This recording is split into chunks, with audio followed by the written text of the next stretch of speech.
what I sort of loosely call the sort of the third loss of my mother, third death of my mother was when my stepmother gave birth to her own child with my father. Up until that point, from what I can piece together from what's happened, is that, you know, I was quite close to my stepmother. Because I was quite a baby, you know, I didn't have very much conscious memory of my real mother. Whereas I think my other brothers and sisters, who were all a bit older, were a bit more rejected her and were a bit more sort of, you know, this is an imposter, this woman isn't my mother. Yeah. Whereas I think I was less able, you know, less aware of that sort of stuff. I just had this kind of unworthiness and stuff sort of layer upon layer sort of built inside me. How were you treated?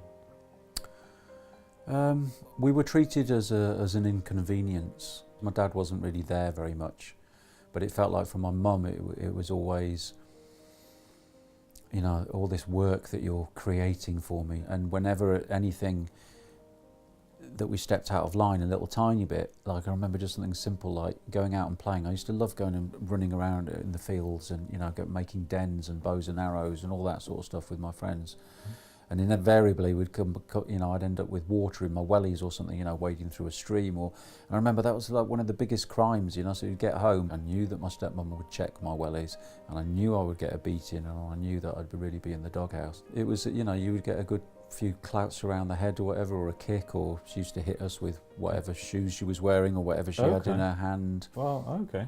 And just kind of like freak out, you know, over something, because she was so angry all the time. Yeah. It was just the slightest little thing would tip the anger over, and she would, you know, vent that frustration and anger on myself and my brothers and sisters. It was scary. There were nice bits, you know, there were nice bits. I remember, you know, lovely Christmases, the tree and coming down and all the presents and nice holidays and stuff. I now understand I was always in fight and flight sort of mode, really. We never knew when she was next going to erupt. If I was up in my room and she would call my name, there was never it was always a dread, it was always a fear, oh my God, what this time? It wasn't really a safe place to be. No, every child should have a safe haven, as Dr. Jo Tucci says at the Australian Childhood Foundation in Melbourne, and I'm in total agreement with that. It's like, how can we create a world, from our experiences today, of safe havens for children around the world?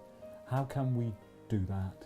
It happens one little step at a time, really, until there's a big shift. Einstein's lovely quote sort of sums it up really nicely. You know, you can't solve a problem with the same level of consciousness which created it. Now, you know, we're all about solutions. When is all about solutions.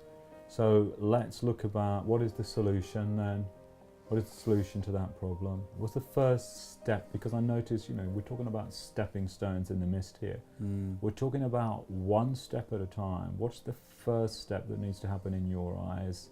I think I'm chuckling a little because, you know, what comes up for me, the first step that needs to happen is a revolution. Yes! Now, I'd say an emotional revolution. A revolution of the heart, a revolution of consciousness.